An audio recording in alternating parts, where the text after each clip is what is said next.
Hey everybody, it's Melissa again. And we are quarantined, obviously, like the rest of the world. My children have been out of school for going on 2 weeks. And yeah, it feels like it, right? And so they're now not only out of school, but daycare just decided to shut down. Go sit down. And so making these videos is becoming increasingly complicated and difficult. However, we push on. Sit down. So, what I want to talk about today is tantrums and how to cope with that energy. Not only that, I also want to encourage you to allow some of this behavior to play out, and I'm going to tell you why. Because just like when you have a 2 or 3-year-old and they're having a tantrum, you kind of let them, hash it out, and then you move on. A lot of times in these kids with ASD, they need to hash this out within themselves because a lot of times, a lot of times it's not a tantrum because they want something, but because they're having an overstimulation. So, the reason why you need to kind of let that happen is because this is an energy release, right? So they need to release this energy so that they can move on to the next thing. And so a lot of times with Gabriel, I will allow him to kind of hash this out for a little bit so that he can move on to the next activity. Go find something to do. Hey. Are you going to watch Frozen? You said we're gonna do nothing, so I'm doing nothing. Okay, go do nothing somewhere else. So, what do you want? Okay, so now what I'm going to do is I'm going to impose some of these videos that I have of Gabe that were taken years ago that I used to just use to document what I was going through, a lot of times just to kind of illustrate to other family members, like this is what I deal with on a daily basis. So a lot of times with people who get frustrated and they're only in that child's space for a very minimal amount of time, I have to remind people, like, this is my daily life. You get to deal with this for 5 minutes while I get to deal with this 24/7.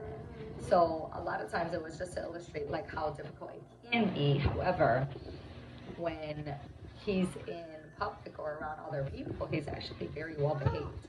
So it just goes to show that nobody really realizes what you're going through until you actually show them, right? So don't be afraid to take videos and to kind of illustrate to people who probably don't understand and you feel like explaining to them is not getting you anywhere, to actually show them like, hey, this is for real, and this is what I'm dealing with, and this is like a normal thing. So have some compassion, and I think that sometimes it helps. So in this video that I'm going to show you, Gabriel was about 8 or 9 years old, probably around 9, and fit for I forget what reason, but he is actually screaming, and so his repetitiveness, he just is repeating constantly the same thing over and over, and as you can see, he is just high-pitched screaming, oversensitized, overstimulated, and just going through the motions. Miguel is Nah, don't talk to me right now. I'm busy. Okay. So, yes, please wait. And so, he is kind of going through his thing. Now, Gabriel also has issues with certain words, which are triggers. And I know I had mentioned this in a previous video. I can't say the word but, because I feel like the conjunctions are an issue for him. If anybody remembers, like, those old school cartoons from like the late 70s that they used to play at school, right?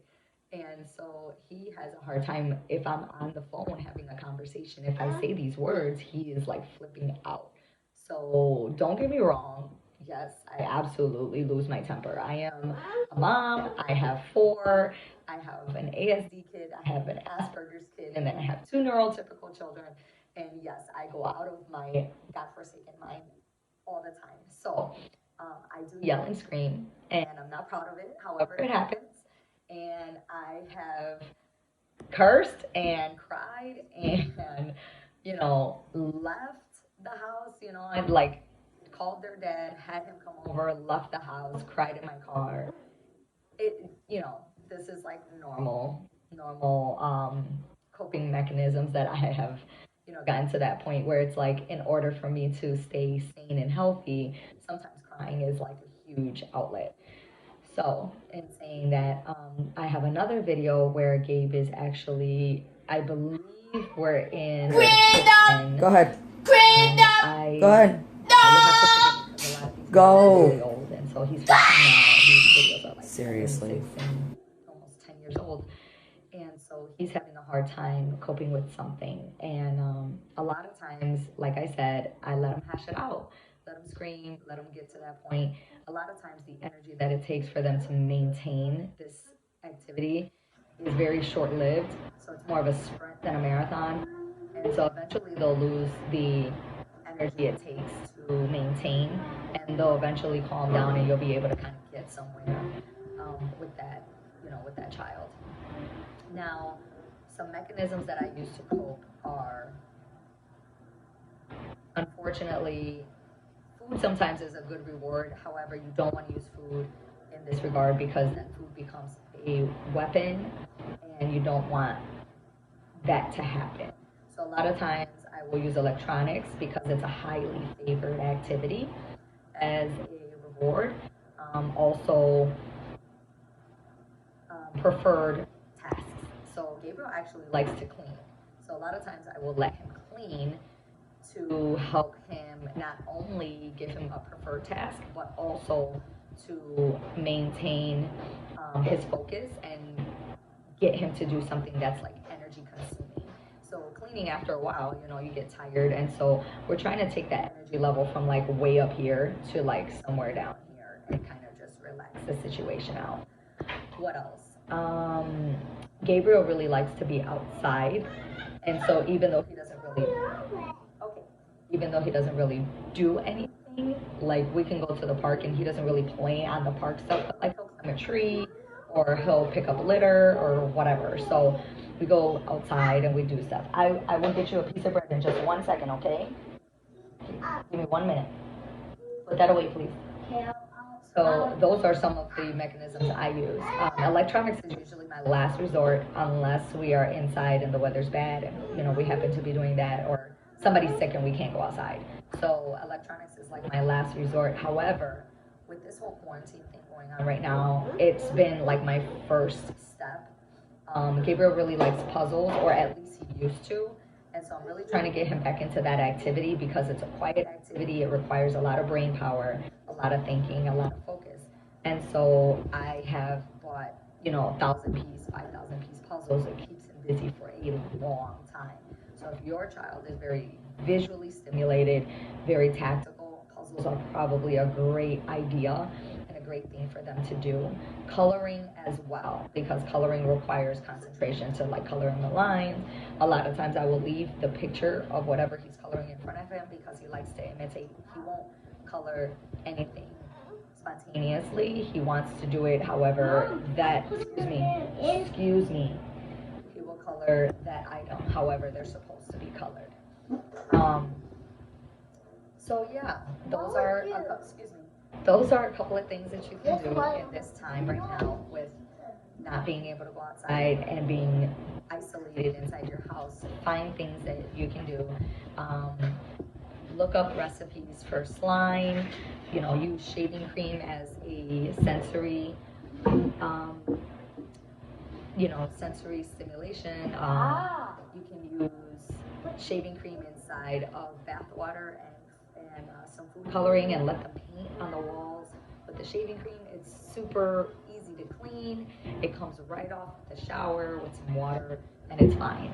So that's it for today. As soon as I can get some peace and quiet, I definitely will post another video of other things. I have a couple of other subjects I want to touch on, but for right now, I just want to give you guys some encouragement during this really troubling time.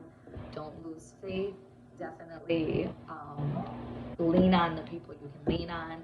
You guys can always come to my channel to find ways to cope, how to You're making do things that You're making a do video things that of will YouTube? keep your Oh my child, God. excuse me, do things that will keep your child entertained, and then also that will keep you sane, because I can tell you that I am definitely going to probably need some of these myself very soon. So, sending love to everybody. Take it easy. Take a deep breath. And don't freak out.